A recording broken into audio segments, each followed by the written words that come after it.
Bonjour à tous et bienvenue sur Crypto Flash, la chaîne de l'actualité crypto. Encore de nouveaux plus hauts historiques pour le BTC. Je vous parle de tout ça dans un instant et de plein d'autres choses. On va parler de BlackRock, encore un nouveau produit lié à BlackRock et au Bitcoin. Je vais vous parler de Michael Saylor et du pitch qu'il veut faire à Microsoft pour acheter du Bitcoin. On va parler de l'envolée, de fantômes dans les classements US, de Morpho, de DYDX, encore une fois, de BlackRock, de FTX, de plein de choses différentes. Tous les jours, le meilleur de l'actualité crypto. N'hésitez pas à vous abonner, activer la cloche pour ne rien rater. On va commencer avec le cours des crypto-monnaies.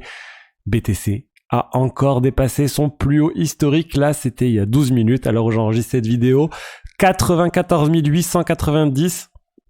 On est vraiment plus très loin de la barre des 100 000, ça semble être la barre qui va être difficile à passer. On est en train d'y aller petit à petit, $500 par $500, mais on y va pour moi à ces $100 000. C'est juste énorme, hein. C'est l'explosion qu'on a eue depuis l'élection de Donald Trump. C'est pas fini. Pour moi, le Bitcoin, les cryptos vont continuer de monter. Alors oui, j'en ai déjà parlé hier. Le Bitcoin est vraiment celui qui tire tout le marché vers le haut, il n'y a pas de doute à ce niveau-là. Mais il y a quand même d'autres cryptos qui aussi s'en sortent bien. Solana n'est plus qu'à 8,6% de son plus haut historique à $238. On peut voir aussi le Bonk. Le Bonk, vraiment, c'est assez fou. Là, on est à même pas 7% aussi, 8% de son plus haut historique. Et voilà, il y a pas mal d'autres cryptos qui se portent plutôt bien. Et voilà. Et on va passer à plein d'actualités liées au BTC, liées à tout ça. Je vous ai dit qu'il y avait un nouveau produit lancé par BlackRock. Je parle ici des options. Les options ont été lancées sur l'ETF BlackRock, c'est-à-dire qu'on peut désormais acheter des call options ou des put options sur BlackRock, c'est-à-dire le droit d'acheter, c'est par paquet de 100 contrats, 100 actions de BlackRock à un prix donné, à une date donnée. Donc concrètement, c'est un outil qui vous permet de parier sur le prix de l'ETF Spot Bitcoin et du coup du Bitcoin avec un effet levier complètement monstrueux, de l'ordre de x100 en fait, tout simplement. C'est quelque chose que j'avais essayé par le passé à faire sur les actions avant que je lance ma chaîne YouTube. Je m'étais intéressé à tous ces effets leviers, vous savez, Wall Street Bet, etc. Je m'étais intéressé un peu à tout ça et en gros c'est vraiment quelque chose d'utile pour les investisseurs sophistiqués qui veulent faire des trades assez compliqués et se protéger, se hedger dans un sens ou dans l'autre. Mais c'est aussi un outil pour les dégènes pour faire un pari complètement fou sur le prix du BTC. Un exemple que j'ai vu passer, c'était autour du prix à $100 pour le BlackRock, pour Ibit. Là, on est autour de $50, donc il y a beaucoup de personnes qui sont en train de parier que le token va dépasser les $100 d'ici décembre, d'ici le 12 décembre à peu près. Donc ça veut dire en fait que si les gens, si le BTC dépasse les $100 à cette date donnée, les gens vont faire un x100 sur le prix, sur la différence entre le prix du BTC à cette date-là et les $100. Donc si ça vaut $110, ils vont faire x10 x $100. x100 x $10. Et c'est, voilà, vous voyez bien qu'il y a un effet multiplicateur complètement fou. Mais si le prix du BTC est en dessous de $100, l'ensemble du produit vaudra 0. Donc vous aurez une perte de capital total. Donc c'est quelque chose, il y a un vrai risque de perte de capital total et c'est je déconseille aux investisseurs lambda, mais pour les institutionnels, c'est un produit qui est nécessaire. C'est un outil en plus pour leur stratégie de trading et ça connaît un succès monstre en fait. On a 1,9 milliard de dollars le premier jour des options. Pour le premier jour, c'est quelque chose de complètement incroyable. Alors, on n'est pas encore au niveau, par exemple, des options sur les ETF or. Qui ont fait par exemple 5 milliards de dollars là pour GLD, mais voilà, on s'est rapproché. En un jour, on s'est rapproché des options sur les ETF qui existent depuis 20 ans. Donc ça va, je pense, encore augmenter. Ça va augmenter, c'est sûr, ça va augmenter. Et c'est encore une fois quelque chose qui va venir. Alors il y a certains qui disent que ça va venir stabiliser le prix, d'autres qui disent que ça va au contraire mettre encore plus de volatilité sur le prix du BTC. On verra bien, en tout cas c'est quelque chose pour moi de nécessaire et c'est une bonne nouvelle pour les institutionnels parce qu'encore une raison de plus d'aller sur le BTC quand on a ce type d'outils sophistiqués qui vous permettent d'élaborer des stratégies plus complexes. Ensuite, On va parler de Michael Saylor, donc le patron de MicroStrategy qui continue d'acheter du BTC. Là, c'est même plus une news à ce stade. La news, c'est qu'il va faire une présentation de 3 minutes à Microsoft, au board de Microsoft, pour essayer de les convaincre d'acheter du Bitcoin avec leur trésorerie. Il y a une proposition qui doit être votée là le mois prochain au sein de Microsoft pour accepter ou non d'acheter du BTC avec la trésorerie. Ça a été proposé par des investisseurs. Le board, a priori, il est plutôt contre maintenant. Mais voilà, imaginez que Michael Saylor va surprendre à convaincre plutôt tout le monde et que Microsoft se met à acheter du BTC, ça serait assez incroyable. L'argument qui est donné, c'est que là, en fait, toute la valeur de l'entreprise Microsoft provient en fait de ses performances trimestre par trimestre et qui est à peine 1,5% qui est associé à une richesse, enfin on va dire à quelque chose détenu réellement par Microsoft. Et il dit en fait il faudrait augmenter le nombre d'actifs détenus par Microsoft, donc ça pourrait être de l'or, ça pourrait être autre chose, mais bien sûr lui, il conseille le Bitcoin. Donc voilà, on va avoir encore une fois très peu de chance que ça passe, mais si ça passe, ça serait complètement dingue pour le BTC. Ensuite, j'ai vu une news passer autour du classement de fantômes dans les stores aux États-Unis. Et je suis allé vérifier sur l'App Store, sur l'App Store US. Là, je suis sur le classement des applications gratuites sur l'App Store US. Déjà, la première place, je vois Blue Sky, c'est un réseau social qui vient un peu concurrencer Twitter. Je suis très surpris de le voir là, mais ça veut dire qu'il y a pas mal d'intérêt autour des réseaux sociaux. Et je pense suite à la victoire de Donald Trump, les gens peut-être ils sont en train de se dire je sais pas, chercher des réseaux sociaux alternatifs ou autres. Mais bon, Threads aussi d'Instagram, réseau social. Et regardez, à la 11e place, on voit le wallet Phantom. Donc le wallet Phantom très très utilisé sur Solana. Donc tous ceux qui débarquent sur Solana pour trader des memecoins sur Pump.fun, généralement ils sont sur Phantom. Et Phantom, ça supporte pas que Solana, ça fait aussi wallet Ethereum, donc c'est un wallet très utile. C'est bien en concurrence, par exemple, si vous voulez trader sur Solana et sur Ethereum, Phantom c'est plus pratique parce que vous pouvez faire ça au sein d'un même wallet. Si vous utilisez MetaMask ou Rabi, c'est pas possible. Après moi je conseille plus d'avoir le meilleur wallet pour chaque réseau et du coup d'utiliser plus Phantom sur Solana et Rabi sur les EVM Chain, mais ça peut être aussi une solution d'utiliser Phantom pour tout si vous voulez pas vous casser la tête. Donc très intéressant de voir Phantom à la 11e place.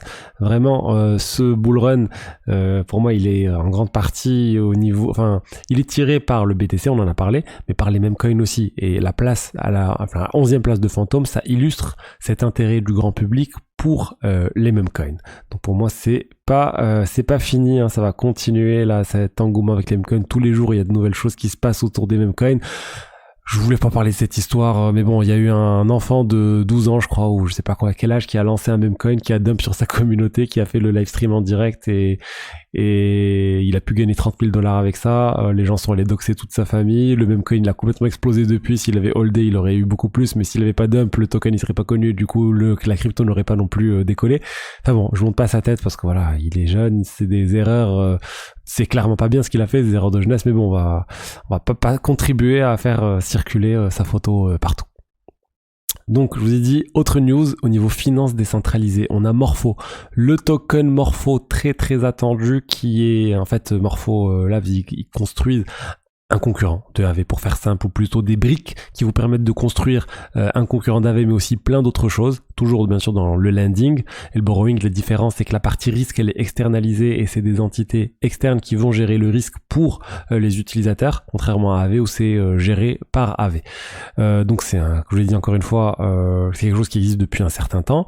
Le token, il était donné aux utilisateurs qui utilisaient le protocole pour les inciter à utiliser le protocole, mais il n'était pas transférable. Comme le jeton Eigenlayer, quand il y a eu l'airdrop, c'était pas transférable. Et là, c'est bon. L'airdrop arrive pour Morpho, enfin l'airdrop plutôt, la transférabilité arrive pour Morpho. Ça sera mis en place demain à 8h GMT. Donc c'est très attendu. Ça va être listé sur certains exchanges. J'ai vu de l'OKX passer. Donc on va suivre la market cap. Je pense que c'est quelque chose qui devrait être valorisé de manière similaire à AV, en tout cas j'imagine. Donc ça va être en fonction de la TVL, on aura un ratio un peu comme ce que je vous ai présenté sur la vidéo de Hondo, entre le ratio TVL market cap. J'imagine qu'on devrait être toujours autour de 5,5 ou quelque chose comme ça. Enfin bon, on fera un bilan, on va voir justement si Morpho est sous-évalué ou surévalué, sous-évalué, surévalué en fonction de cet indicateur. Ensuite, On va parler de DYDX, le DEX, si on peut appeler ça un DEX, qui est à sa propre blockchain maintenant, qui permet de faire du trading à effet levier, etc. Mais ils ont lancé une nouvelle mise à jour qui permet de créer n'importe quel marché sur n'importe quel actif en fait. Vous allez pouvoir faire ce type de trading sur DYDX. Il faudra minimum 10 000 $ pour lancer l'actif, on va dire, pour la sorte de trésorerie pour pouvoir faire le protocole. Mais c'est intéressant parce qu'on sera plus limité aux tokens qui vont être introduits par une entité. Là, c'est n'importe qui pourra venir créer des marchés, donc on pourrait avoir une explosion de produits dérivés liés à plein de cryptos, à plein de meme coins, à plein de choses différentes. Donc c'est intéressant aussi, encore une fois, c'est un produit pour faire de l'effet levier. Je sais que ça intéresse beaucoup de dégènes, et vous mettez produit, effet levier, meme coin, etc. Il y a clairement une niche qui va venir utiliser cette fonctionnalité pour plein de protocoles différents.